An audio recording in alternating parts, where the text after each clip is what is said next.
ধর্ম অবমাননার অভিযোগে সাইবার সুরক্ষা আইনে করা মামলায় বিজেপি নেতা ও মন্ত্রী দিলীপ ঘোষকে কারাগারে পাঠিয়েছেন আদালত। চিফ মেট্রোপলিটন ম্যাজিস্ট্রেট আদালতের ম্যাজিস্ট্রেট আদালত এই আদেশ দেন। দিলীপ ঘোষের বিরুদ্ধে গ্রেফতারি পরোয়ানা, সেই বক্তব্যের জন্য গ্রেফতারি পরোয়ানা জারি হয়েছে।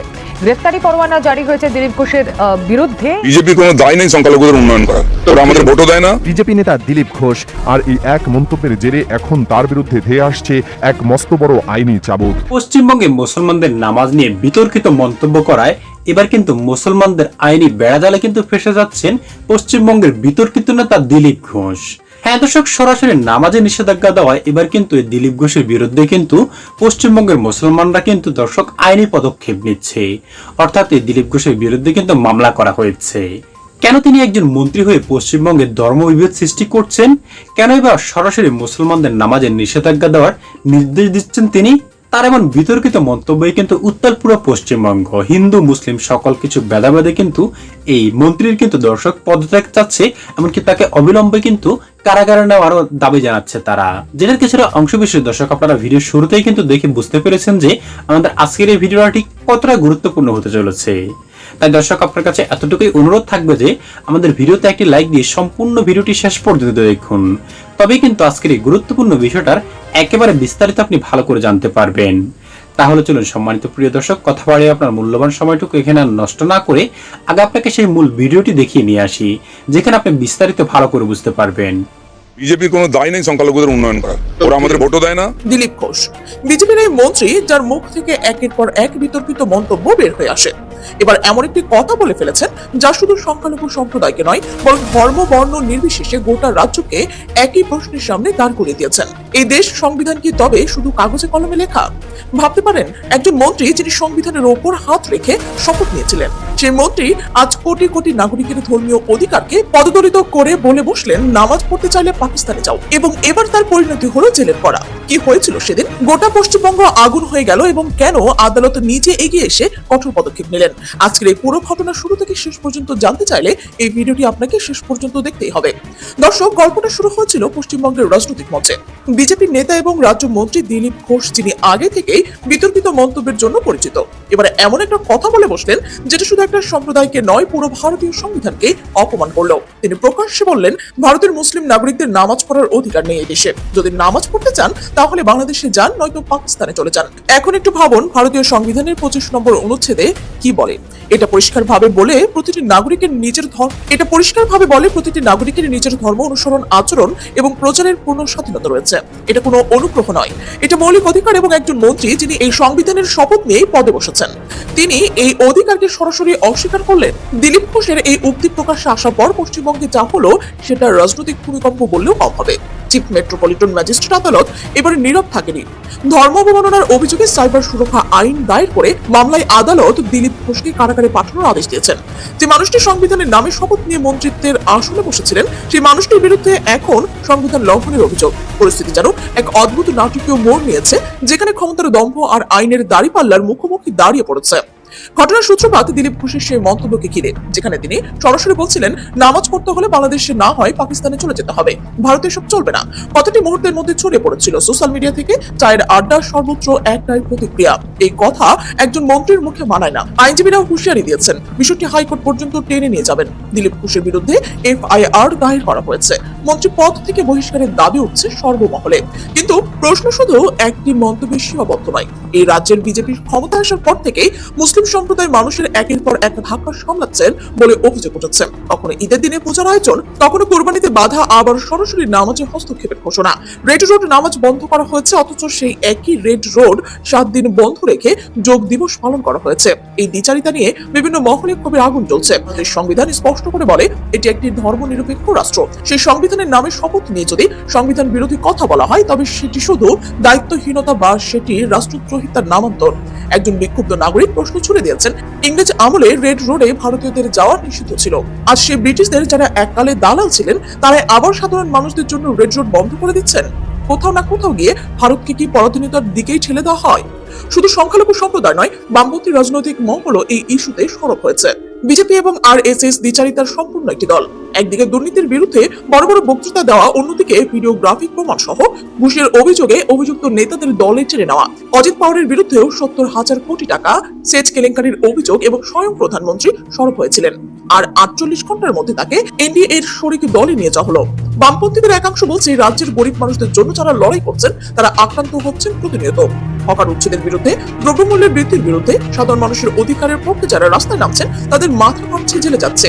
বিজেপি ক্ষমতায় আসার পর আগে প্রতিশ্রুতি দিয়েছিল রান্নার গ্যাসের দাম কমাবে, 450 টাকা, পেট্রোল ডিজেল 2 টাকায় বিক্রি করবে। হকার উচ্ছেদ হলে সামনে গিয়ে বুলডোজারের মুখে দাঁড়াবেন। সে প্রতিশ্রুতি একটিও রক্ষা করেনি।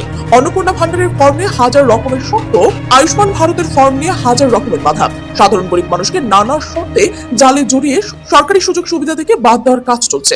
এদিকে দিলীপ ঘোষের সম্পর্কে রাজনৈতিক বিশ্লেষকের একাংশ বলছেন উনি এর আগেও গোমূত্র নিয়ে করোনা সারানোর মতো হাস্যকর মন্তব্য করেছেন। এই ধরনের উস্কানিমূলক কথাবার্তা বিজেপির একটি পরিচিত কৌশল মুসলিম সম্প্রদায়কে ক্রমাগত উত্তপ্ত রাখছে। পায়ে পা দিয়ে ঝগড়া বাঁধাও, সাম্প্রদায়িক হিংসার পরিবেশ তৈরি করো। এই প্যাটার্ন বিহারে দেখা গেছে, দিল্লিতে দেখা গেছে এবং পশ্চিমবঙ্গেও এর সার্চের ঘটনা সাজানো হচ্ছে বলে অভিযোগ করছে। পরিস্থিতির গুরুত্ব বুঝতে পারা যায় এই মামলায় আন্তর্জাতিক প্রভাব থেকেও। পশ্চিমবঙ্গের বিজেপির ক্ষমতায় আসার পর থেকে পার্শ্ববর্তী বাংলাদেশেও এর প্রভাব পড়ছে বলে বিভিন্ন মহলে উদ্বেগ জানানো হচ্ছে। সীমান্তে অসহায় মানুষদের অবৈধভাবে ঠেলে দেওয়ার অভিযোগ হচ্ছে। আর বাংলাদেশের অভ্যন্তরেও উগ্রবাদী গোষ্ঠীগুলো মাথা চাড়া দিয়ে উঠছে বলে অভিযোগ হচ্ছে, যাদের পেছনে ভারতের এই উগ্রবাদী রাজনীতির ইন্ধন রয়েছে বলে আশঙ্কা প্রকাশ পাচ্ছে। এখন প্রশ্ন হলো, আদালতে এই আদেশ কি পশ্চিমবঙ্গের রাজনীতির একটি নতুন অধ্যায়ের সূচনা করবে? যে মন্ত্রী সংবিধানের শপথ নিয়েছে তিনি সেই সংবিধানকেই পদদলিত করবেন, তাহলে আইন কি তার জন্য সমানভাবে প্রযোজ্য হবে? লাখ লাখ মানুষের প্রশ্নের উত্তরের দিকে তাকিয়ে রয়েছে।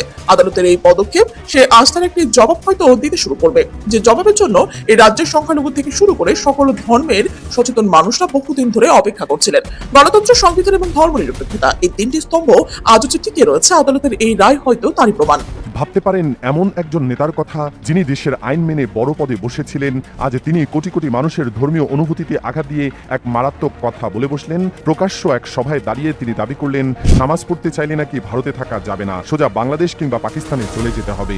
আর এই এক মন্তব্যের জেরে এখন তার বিরুদ্ধে ধেয়ে আসছে এক মস্ত বড় আইনি চাবুক। কি ঘটেছিল সেদিন, আর কেনই বা পুরো পশ্চিমবঙ্গ এক নিমিষেই উত্তাল হয়ে উঠল? কেন মুসলিম সম্প্রদায় থেকে এবার তার বিরুদ্ধে এক চরম আলটিমেটাম দেওয়া হলো, যার কারণে রাজনৈতিক মহলে তোলপাড় শুরু হয়েছে। আজকেপি নেতা দিলীপ ঘোষ, যিনি বরাবরই নিজের বিতর্কিত মন্তব্যের জন্য পরিচিত, এবার তিনি এমন এক বক্তব্য দিলেন যা ভারতের ধর্মনিরপেক্ষ সংবিধানকে সরাসরি প্রশ্নবিদ্ধ করে। তিনি সবার সামনে বললেন ভারতে নাকি মুসলিমদের নামাজ পড়ার কোনো অধিকারই নাই। তার মতে যদি নামাজ পড়তেই হয় তবে বাংলাদেশে নয়তো পাকিস্তানে চলে যেতে হবে। কিন্তু ভারতের নিজের দেশের আসল আইন কি বলে? সংবিধানের 25 নম্বর অনুচ্ছেদ পরিষ্কার ভাষায় বলে এই দেশের প্রতিটি নাগরিকের নিজের ধর্ম স্বাধীনভাবে পালন ও প্রচার করার পূর্ণ অধিকার রয়েছে। এটা কোনো দয়া বা দান নয়, এটা মানুষের মৌলিক অধিকার। আর একজন দায়িত্বশীল নেতা হয়ে সে আইনের শপথ নিয়ে চেয়ারে বসে তিনি কিনা এই অধিকারকে সরাসরি অস্বীকার করলেন। এই কথাটি সামনে আসতেই চারদিকে যেন এক বিশাল তোলপাড় শুরু হয়ে গেল। লাখ লাখ মানুষ ক্ষোভে ফেটে পড়ল। শুধু এক ধর্মের মানুষ নয়, হিন্দু, মুসলিম, শিখ, খ্রিস্টান সব ধর্মের সচেতন নাগরিক এক হয়ে এই অন্যায়ের বিরুদ্ধে সোচ্চার হলেন। কারণ সবাই বুঝলেন আজ যদি একজনের অধিকার কেড়ে নেওয়া হয় তবে কাল অন্যজনের পালা আসবে।